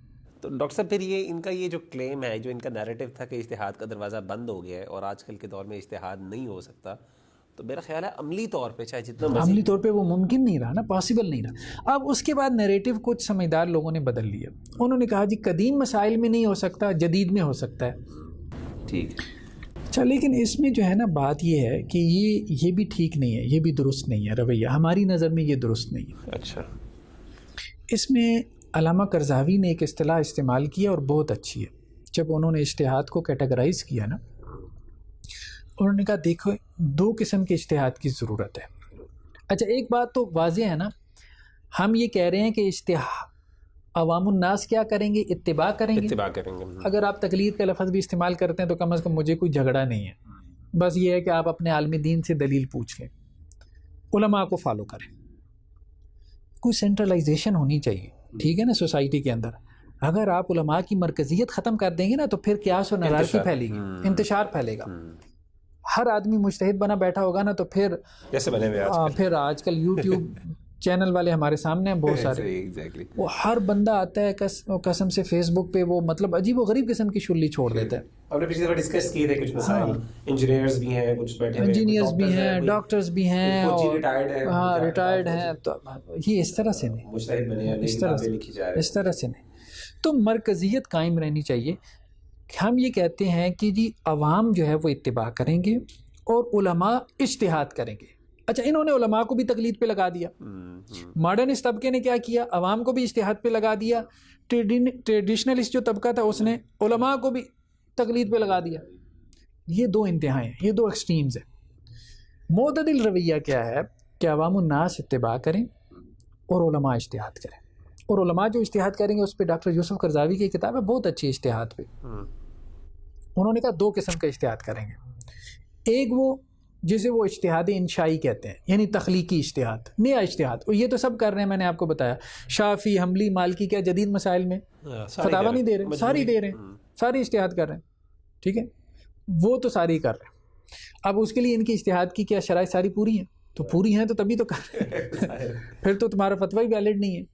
ٹھیک ہے, تو ایک تو یہ ہے. دوسرا وہ یہ کہتے ہیں اجتہاد ترجیح, جسے وہ کہتے ہیں ترجیح, یعنی جو وہاں پہ بھی دیکھیں نا, یہ جو اصحاب ترجیح ہے نا, یہ 5ویں نمبر پہ آ رہے تھے فقہائے احناف کے یہاں بھی. ایسے یہ سارے تو مجتہد فی المسائل بنے ہی ہیں, تیسرے درجے کے مجتہد ہیں, اپنے سے 2 درجے نیچے آ کے اجتہاد کرنے کو تیار نہیں, جو اصحاب ترجیح کرتے تھے. اچھا اصحاب ترجیح کیا کرتے تھے, فقہ حنفی میں جو اصحاب ترجیح ہیں وہ کیا کرتے ہیں, وہ یہ کرتے ہیں کہ جی فقہ حنفی میں یہ قول ضعیف ہے, یہ شاذ ہے, یہ راجح ہے, یہ مرجوح ہے, یہ مفتال ہے, یہ مفتبی قول ہے, یہ فلاں. ٹھیک ہے, ترجیح یہی ہے نا. اسی طرح سے ہی ہوتا ہے نا. آپ جیسے دیکھیں مثال کے طور پہ ولی کے بغیر نکاح ہوتا ہے کہ نہیں. ٹھیک ہے, فقہ حنفی میں اس میں 7 قول ہیں.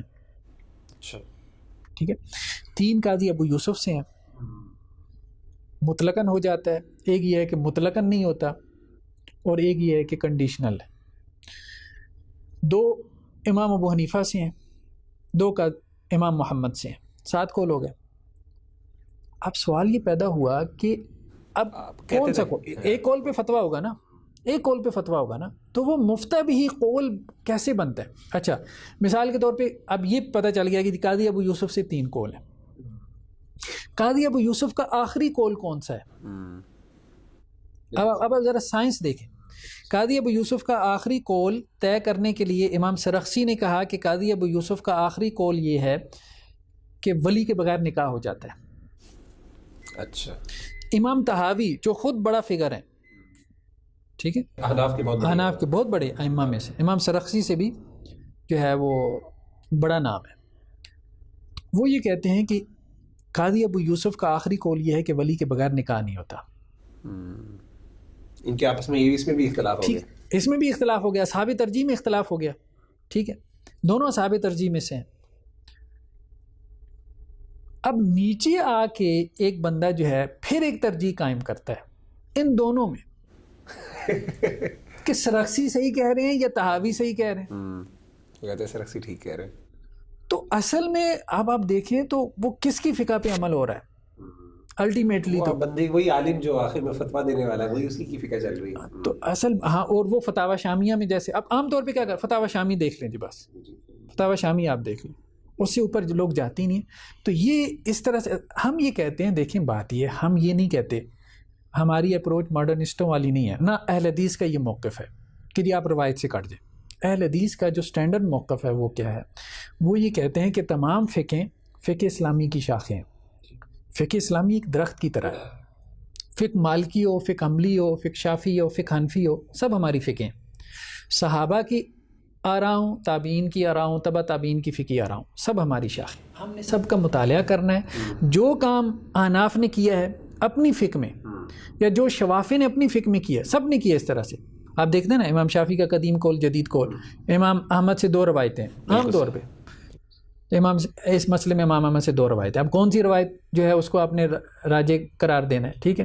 پھر آپ الانصاف کی طرف جائیں گے، اور کتابوں کی طرف جائیں گے، ابن قدامہ کی طرف دیکھیں گے. اسی طرح مالکی فقہ میں آپ جو ہے وہ ابن رشد کو دیکھیں گے، یا شاطبی کی طرف دیکھیں گے. تو یہ ہر فقہ میں یہ چل رہا ہے کہ ہر فقہ کے اندر فقہا کیا کرتے ہیں؟ ترجیح دیتے ہیں مختلف اقوال جو ان کے ائمہ سے مروی ہوتے ہیں.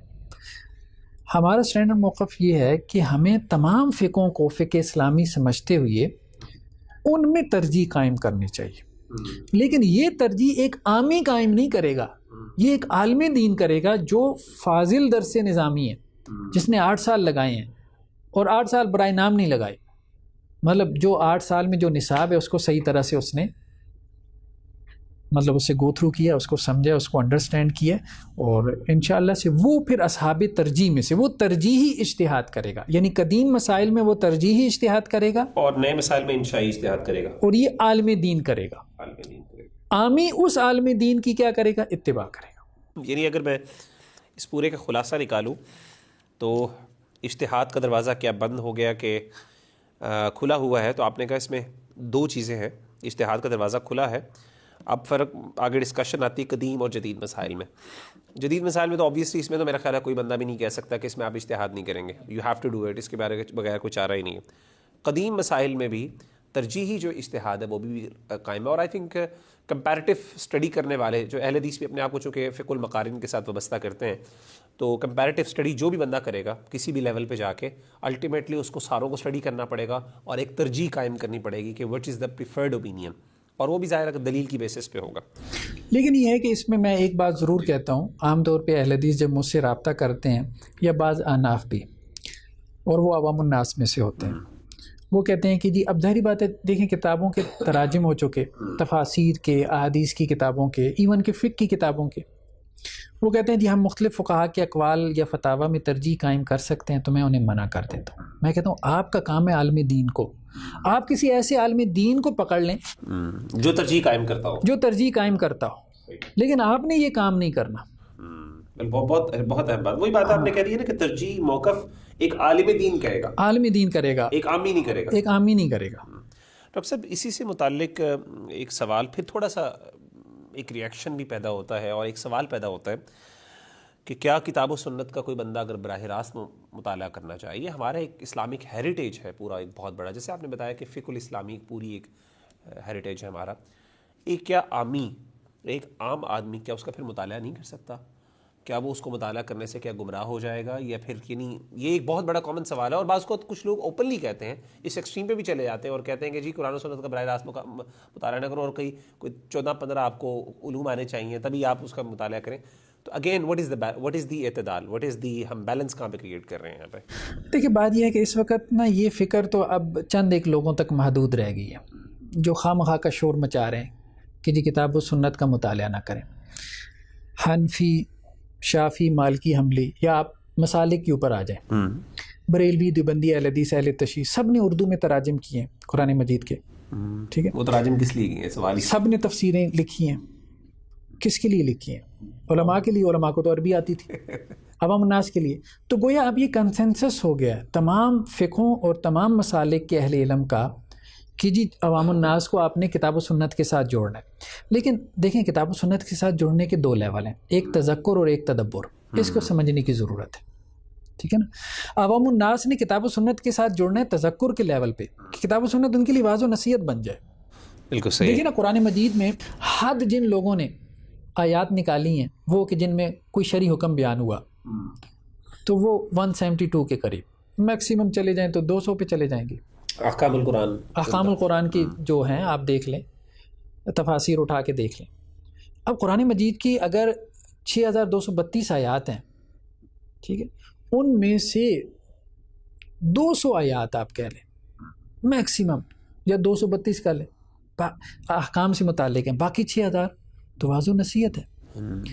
اللہ تعالیٰ جو ہے وہ پرانے انبیاء کے قصے بیان کر رہے ہیں. حضرت موسیٰ کا تذکرہ 28 پاروں میں آیا, آدم اور ابلیس کا قصہ 7 مقامات پہ بیان ہوا.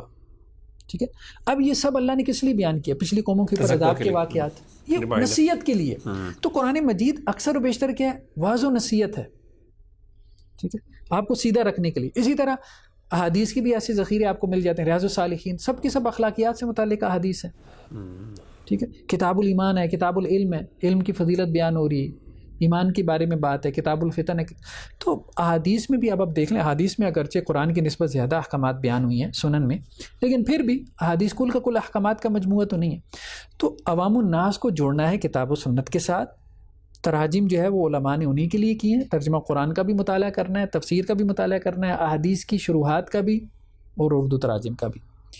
لیکن کس لیے؟ اپنی اصلاح کے لیے.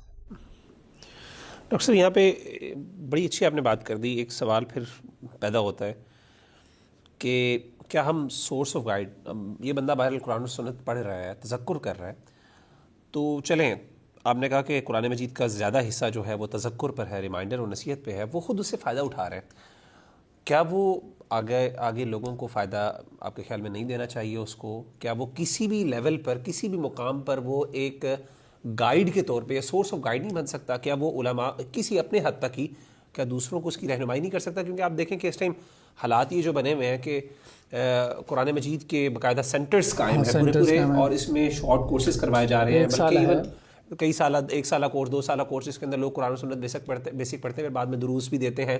اور ایون بعض اوقات جو بڑے بڑے لوگ تھے جو اس کو چلانے والے, مثلا ڈاکٹر اسرار صاحب کا ایک بڑا ادارہ ہے. اب ڈاکٹر اسرار صاحب خود جو ہیں بذات خود وہ ایک عالم دین نہیں تھے, بٹ اگین جو اللہ نے خیر ان سے پھیلائی ہے وہ اتنی بڑی ہے, سگنیفیکنٹ ہے. تو یہ سوال پیدا ہوتا ہے کہ آسان الفاظ میں, یہ پھر ایک بہت کوئی کرائٹیریا ہمیں بتا دیں جہاں پہ آپ کہیں جی یہ وہ لیول ہے جہاں پہ آ کے آپ کو رک جانا ہے, اور یہ وہ لیول ہے جہاں پہ آپ کے پاس اوپن میدان ہے, آپ ایک عام بندہ جتنی بھی وسعت کے ساتھ سیکھتا ہے وہ دوسروں کو سکھا سکتا ہے.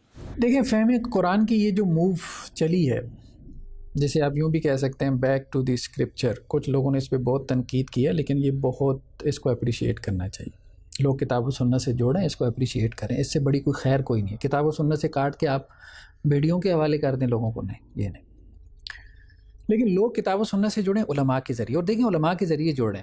جو آدمی بھی آج ترجمہ قرآن پڑھ رہا ہے کسی عالم دین کا پڑھ رہا ہے نا, مولانا اشرف علی تھانوی صاحب کا پڑھ رہا ہے, مولانا رفیع عثمانی صاحب کی تفسیر پڑھ رہا ہے, یا مولانا مودودی کی پڑھ رہا ہے, یا آپ کہہ لیں کہ جی ادھر سے مولانا عبدالرحمن کیلانی صاحب کی پڑھ رہا ہے, ٹھیک ہے, یا مولانا صلاح الدین یوسف صاحب کی پڑھ رہا ہے, یا ادھر سے آپ بریلوی اسکول آف تھاٹ میں لے لیں تو پیر کرم شاہ صاحب ہیں, ٹھیک ہے, پروفیسر غلام رسول سعیدی صاحب ہیں. تو یہ سب علماء میں سے ہیں, ان کے طبقے کے لوگ ان کو علماء میں شمار کرتے ہیں.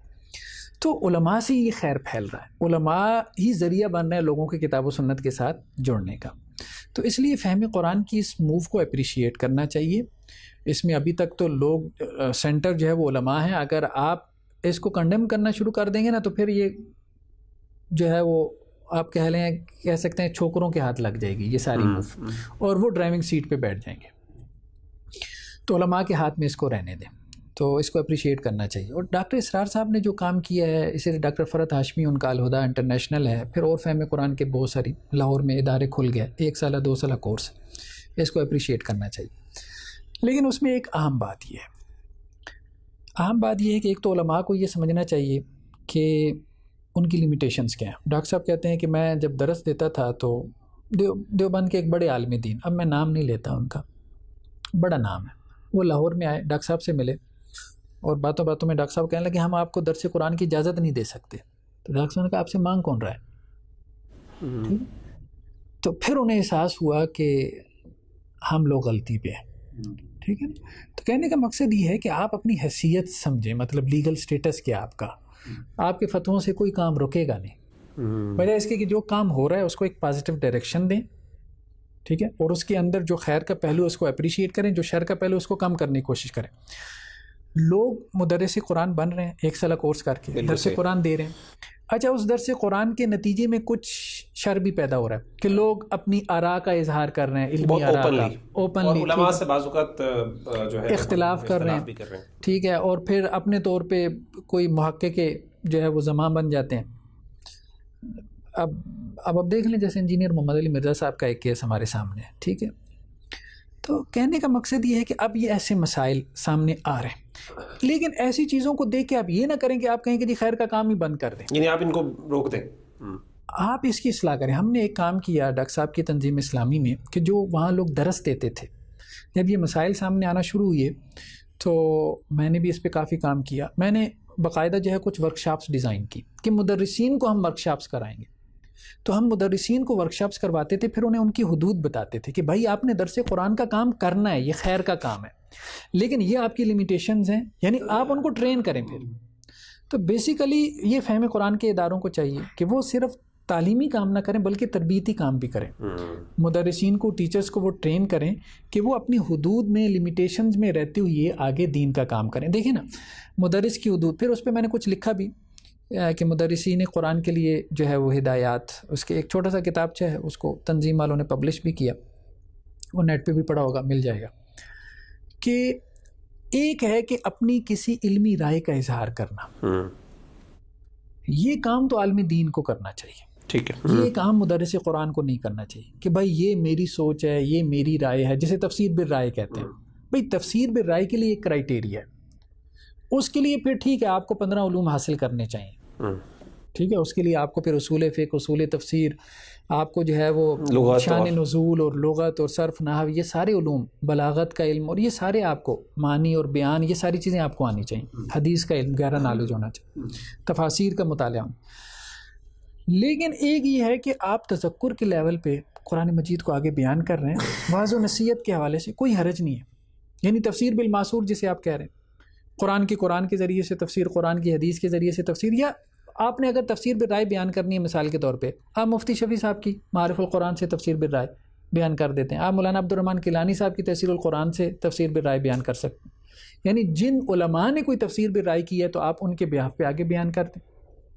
تو کہنے کا مقصد یہ ہے کہ دین کا کام ہونا چاہیے ایسے, اس طرح سے, ٹھیک ہے. لیکن ایک عامی کو جس نے 1 سالہ 2 سالہ کورس کیا ہے, اس کو یہ واضح ہونا چاہیے کہ وہ عالمی دین نہیں ہے. اسی طرح آن لائن کورسز ہیں, جیسے اب ہم نے بہت سارے کورسز ڈال دیے آن لائن, اصول حدیث, اصول فقہ. بالکل صحیح. اب کوئی ان کو دیکھ کے جو ہے وہ کہے کہ جی میں اب حدیثوں کی تحقیق شروع کر دوں, نہیں, اس کو نہیں کرنی چاہیے, اس کو پڑھنی چاہیے, علماء کی پڑھنی چاہیے. ڈاکٹر صاحب اس میں یعنی بڑی اچھی آپ نے جو بات کی نا, جو کہ لوگوں کی تربیت اس انداز میں کریں کہ لوگوں کو بتائیں کہ آپ کی لمیٹیشنز کیا ہیں, کہ مطلب یہ آپ کا دائرہ کار ہے. اور I think it's a very detailed subject, اور اس میں بہت آپ کو عملی مثالوں کے ساتھ, میرے خیال ہے ہر سبجیکٹ میں, خاص طور پہ ایک بندہ جو قرآن مجید پڑھا رہا ہے تو اس کو بتائی جائیں کہ اگر آپ ترجمہ پڑھا بھی رہے ہیں اور اگر آپ کو عربی آ ہی گئی ہے اتنی کہ آپ قرآن مجید کو سمجھ سکتے ہیں, but again these are the areas جس کا آپ کو ابھی تک کچھ پتہ نہیں ہے, اور جو اتنا انفلوئنس کر سکتے ہیں آپ کے اس میننگ پہ اور رائے پر. اور ایٹ دا سیم ٹائم جس میں میرا خیال ہے خدا خوفی اور تربیتی, یعنی ایک انسان کے جو ہے اس کی بھی ضرورت, جیسے آپ نے کہا کہ لوگ اپنی رائے کو دینے میں بہت وہ کرتے ہیں کیونکہ تربیت کی کمی ہوئی ہوتی ہے. تو in that cases I think کہ بہت ضروری ہے کہ ہم اس چیز کو پازیٹیولی یوز کریں, اور ان لوگوں کو روکنے کے بجائے ہم ان کو جو ہے ان کی تربیت کر کے اصلاح کریں. خلاصہ یہ ہے کہ اگر آپ نے علمی رائے کا اظہار کرنا ہے نا, تو بھائی ہم یہ نہیں کہتے کہ پاپائیت ہے, آپ 8 سال لگائیں. اب دیکھیں میڈیکل سائنس میں 5 سال لگاتا ہے نا وہ میڈیکل کالج میں جا کے, پھر وہ کسی رائے کا اظہار کرنے کے قابل ہوتا ہے, تو اس کے ہی ہیز رائٹ. اگر وہ 5 سال لگاتا ہے, 8 سال لگاتا ہے, اور پھر اگر وہ غلط رائے بھی ظاہر کر دیتا ہے, مثال کے طور پہ کوئی ڈاکٹر ہے نا, اس کے پاس ڈگری ہے, اگر وہ مریض مار بھی دے گا نا, جیل نہیں جائے گا. اچھا, جس کے پاس ڈگری نہیں ہے وہ مار دے گا تو جیل میں جائے گا.